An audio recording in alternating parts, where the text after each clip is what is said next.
Hey, what's up everybody? Welcome back. I'm James and you're watching Blue Dog Aquatics.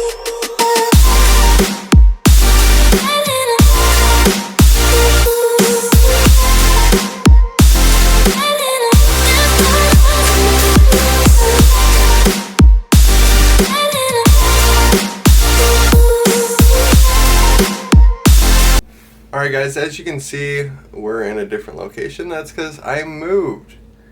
And yeah, it's been a big change. Sorry we haven't been putting on a lot of videos, and that's just because all my equipment and everything like that has been packed away and slowly going through it. I mean, like you can see, we're still unpacking, but I mean, look at the new reptile setup. We're slowly getting it and getting everything situated. This boy, his name's Huff, the big bearded dragon.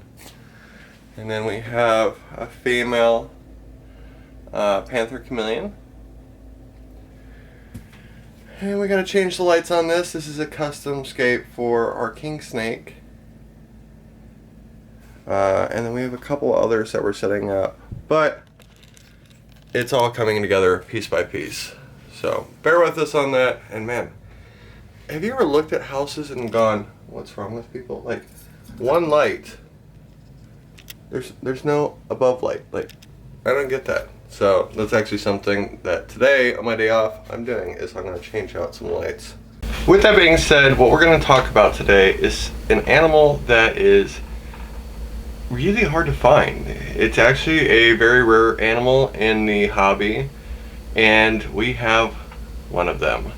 They're not really they're not seen in captivity. Most of the time they're brought in through imports, and even then there's not a lot known about them. They're very discreet and they're hard to come by, and there's so much mystery around this animal. But it's an animal that I wanted to take on, and I mean, trust me, we've done our due diligence and our research to make sure that that animal is taken care of properly. So without further ado, do you have any ideas what it is?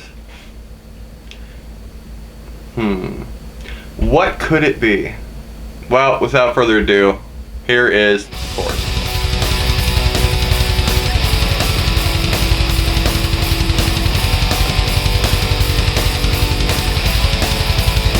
Now, the forest chameleon is a pretty cool animal, and as you guys know, I'm big into chameleons, and so to find another species, and now let me make this clear, a forest chameleon is not a true chameleon, and I'll explain why here in a little bit, but they're still an amazing, cool animal. I mean, they have the mohawk on top of their head, and they're just an absolutely amazing animal.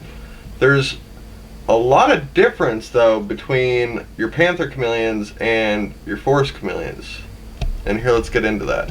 Now let's start with the origin of where the forest chameleon comes from, and that's from Indonesia and Malaysia, whereas your panther chameleons come from Madagascar.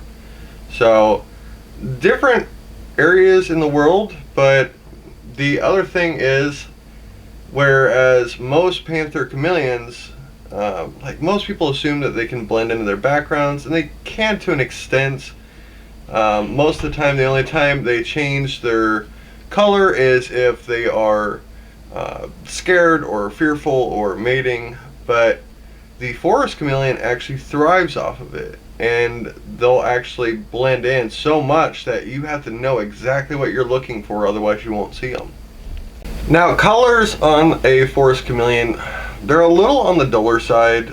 You can have green or brown, and the males are absolutely stunning because they'll actually have highlights of like blue around their eyes if they're a male, and they actually have yellow and tan down their body and up near the back of their head.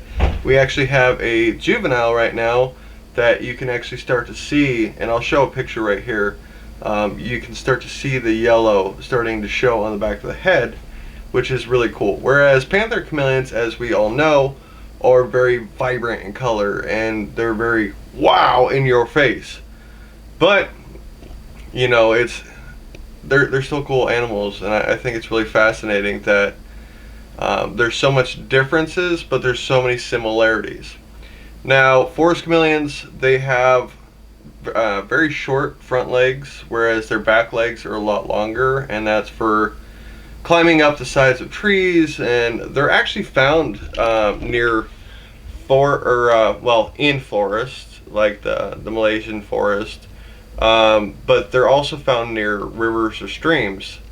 Your panther chameleons have actually equal size limbs, which allows them to climb branches and stuff like that. Whereas the forest chameleon, I mean, they can just scale the side of a tree without issue. Now let's talk about size. How big does the forest chameleon get? And on average, the males will get 5 to 6 inches, and that's not the overall size. You know, that's from the tip of their snout to their vent. Females are between the 4 to 5 inch from the tip of their snout to their vent. The overall size can grow up to 12 inches, which honestly, like when you look at a panther chameleon versus a forest chameleon, they're about equal in size. It just depends on if you get a juvenile. And I mean, these guys can be kind of costly if you can find them. Most of the time when you find these guys, they're going to be imports, and they're going to be imports as adults. And you know, these guys are quick moving, but odds are if you bring them in as an import, they might have parasites or something like that, and that's just, it diminishes the population out in the trade, or out in the wild, and we don't want that. But the one that we have right now is actually a captive bred juvenile, and he is the coolest. I'm assuming he's a he. We've been very careful not to mess with him a whole lot. You know, we want to make sure that he's all squared away, but he's really, really neat. And yeah, the habitat, you know, like I said before, these guys live in tropical forests of southern Malaya, and let's see if I can pronounce this country. Sumatra, I think, yeah, Sumatra, and then Western Java, which is in Indonesia. They're insectivores, just like panther chameleons, which is really cool. And something I was reading on the Smithsonian National Zoo and Conservative Biology Group or Institute, which they actually have 40 specimens of the forest chameleon, which is really cool. But I was doing research on their site, and they actually said that as juveniles, they can eat like red earthworms, but then typically maybe even a few weeks later, when they get to adulthood, or just change maturity, like I said, not a lot's known about these guys, that they'll go over to mealworms and crickets. And forest chameleons, like, it's crazy because like panther chameleons, when you put any kind of insect with them, they're like interested. Okay, I want this. Okay, I'm gonna eat it. But with forest chameleons, if the food is actually too small, they won't take it. They won't eat it. They want something that's equivalent to the size of their head. And so that's why like juveniles will eat like pinhead crickets, or even mealworms or red earthworms, whereas adults, I mean, they'll eat large crickets. And yeah, I said that they're insectivores, but these tend to be their two favorite foods, is the mealworm and the cricket. So I have read that you can feed some waxworms, dubia roaches. It's unknown. We've tried a couple of times with dubia roaches. He hasn't seemed too interested. But as always, like when you are feeding, make sure to dust with calcium. These guys are no exceptions. They do need your D3 twice a week. So make sure that if you do get one of these amazing creatures, that, or any reptile out there, you know, they need D3 so that they can get that nutrients. And before we go any further, make sure to like and subscribe. If you're enjoying this channel, leave us a comment down below on what you thought about what we're talking about today and how cool this animal is. So yeah, make sure to drop a comment down below. Also, Check out our TikTok. Man, guys, I'll tell you what. We post randomly on TikTok, and it's just been blowing up. Ever since we did our I think it was our last video when we were doing a walk around the store, and you guys all saw our green tree python Maleficent get out. And oh man, that video, you know, when we posted on TikTok, it just blew up. But stay tuned, because we are actually going to have some cool upcoming videos. If you haven't been down to our shop, it's at 7322 Harrison Street, La Vista, Nebraska, Omaha, Nebraska, 68128. And this coming Sunday, we have a charity event that we're hosting for the Holt Foundation. We're doing 2 raffles, and we're giving away one of our juvenile chameleons and one of our PVC enclosures. Make sure to stop down and get your raffle ticket. We're also going to do live music on Sunday, so make sure to stop down and check that out. So, without further ado, yeah, I know, sorry, I get in a rambit. But while I'm on the rambit, make sure, if you haven't, follow us on Facebook, Instagram, and like all our TikToks, because we got cool new projects coming that we're going to do an extensive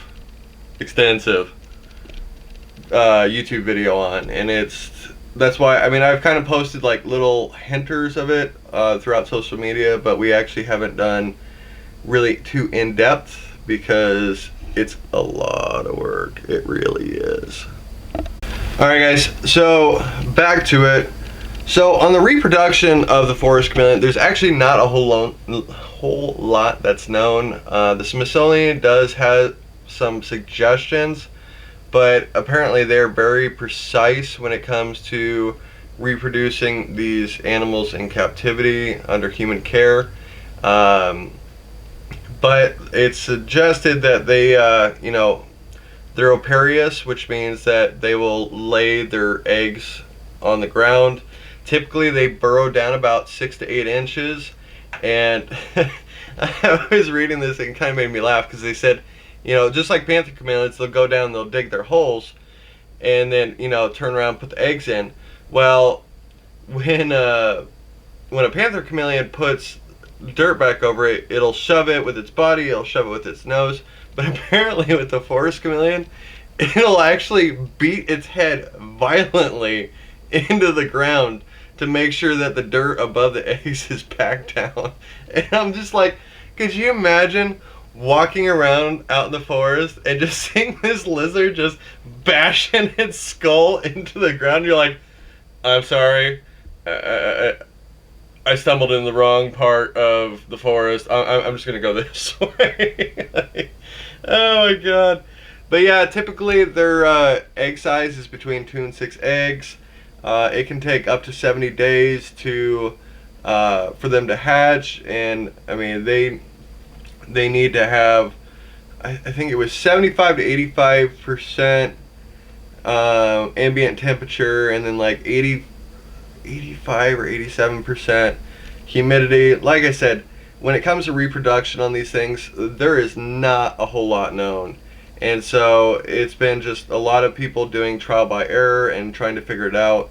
And here's the crazy thing. So in human care, the forest chameleon only lives for up to 10 years, whereas out in the wild, it's still unknown. They don't know how long they live out in the wild. And so they're still doing research on them. And the hard thing is, because they're arboreal, you know, like most lizards are, well, chameleons anyway, they're going around just looking up in the sky going, yep, I think that's one way up there. But the nice thing about these guys is they're very docile. You can see in one of the videos that I'm showing on here that I reached in, grabbed him. You know, for granted, he is a captive bred.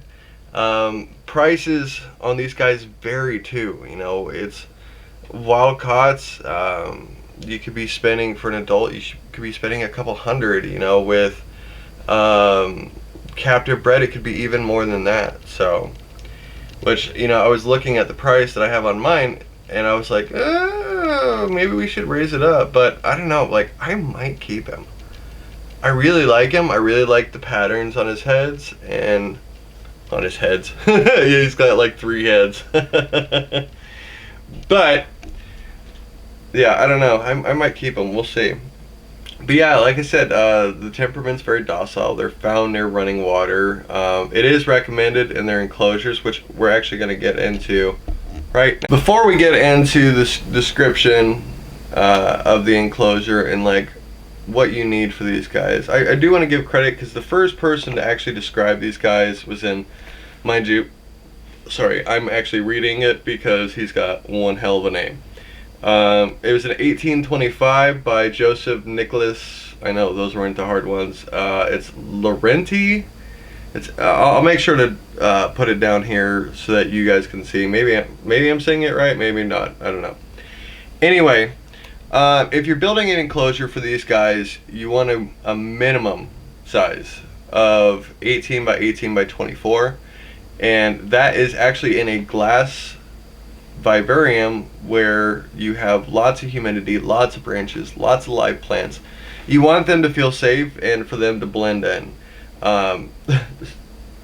Mine, I can look directly in his enclosure and not have a clue, and he's literally like right in front of me, and I'm like, where is he?